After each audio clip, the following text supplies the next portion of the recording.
sir culus xidiga ku guuleystay abaalmarinta Ballon d'Or-ka sanadkan oo la ogaaday. Wararka ka soo baxaya dalka Faransiiska ayaa tilmaamaya in xidiga PSG iyo xulka Faransiiska Ousmane Dembélé loo magacaabay ciyaaryahanka ugu fiican kubadda cagta adduunka sanadkan, isagoo ku guuleystay Ballon d'Or 2025. Koontada Majdi HQ ee barnaamijka Twitter ayaa daha ka rogtay in qabanqaabiyaasha abaalmarinta ay horeyba ugu wargeliyeen Dembélé inuu yahay guuleystaha, iyadoo France Football ay rasmiyan guddoonsiin doonto biladda ugu weyn ee kubadda cagta. Dembélé ayaa si gaar ah PSG ugu hogaamiyey guushii taariikhiga ahayd ee Champions League, isagoo door weyn ka qaatay kulamadii ugu adkaa, gaar ahaan kuwii kama dambaysta oo uu ka noqday xidigii go'aaminayay ciyaaraha. Haatan Ousmane Dembélé waxaa loo arkaa inuu si dhab ah ugu biiray liiska xidigaha ugu waaweyn ee soo maray kubadda cagta.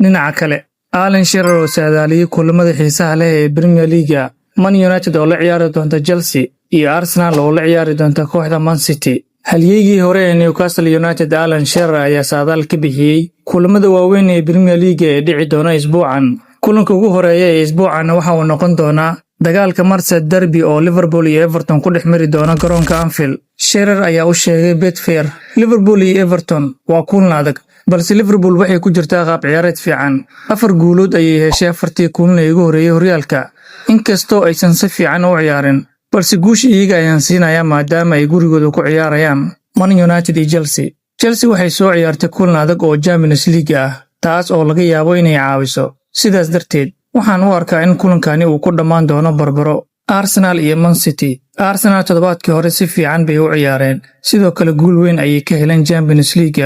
Kulamadan waa kulamo aad u adag oo isku dhow, sidaas darteed waxaan u saadaalinayaa barbaro. Isku soo duub, Shearer wuxuu saadaaliyay in Liverpool guuleysan doonto, halka labada kulan ee waaweyn ee Old Trafford iyo Emirates ka dhici doona ay barbaro ku dhammaan doonaan. Aabihii 50 sano ayuu kalluumaysato ahaa. Maresca oo si adag ugu hadlay maqnaanshaha Sterling iyo Disasi. Tababaraha Chelsea Enzo Maresca ayaa si cad u sheegay in maqnaanshaha Raheem Sterling iyo Axel Disasi ee kooxda koowaad aysan la mid ahayn dhib weyn oo nolosha ah. Kadib markii wax laga weydiiyay xaaladooda, markii su'aal laga weydiiyay haddii ay adag tahay xaaladda ciyaartooydaasi ee aan lagu darin safka koowaad, Maresca ayaa ku jawaabay, aabihii wuxuu ahaa kalluumaysato. Wuxuu shaqayn jiray inta u dhaxaysa 2 habeenimo ilaa 10 barqanimo, maalin kasta muddo 50 sano ah. Taasi waa nolol adag, laakiin in aadan ciyaaryahan kubadda cagta ahayn ma ahan dhibka ugu weyn. Hadalladan ayaa muujinaya sida uu Maresca uga fog yahay caadifada, iyadoo weli ay soconayaan wadahadalo u dhexeeya Chelsea iyo xiriirka Premier League oo ku saabsan ka saarista ciyaartooydaasi kooxda iyo sida loola dhaqmo gudaha kooxda.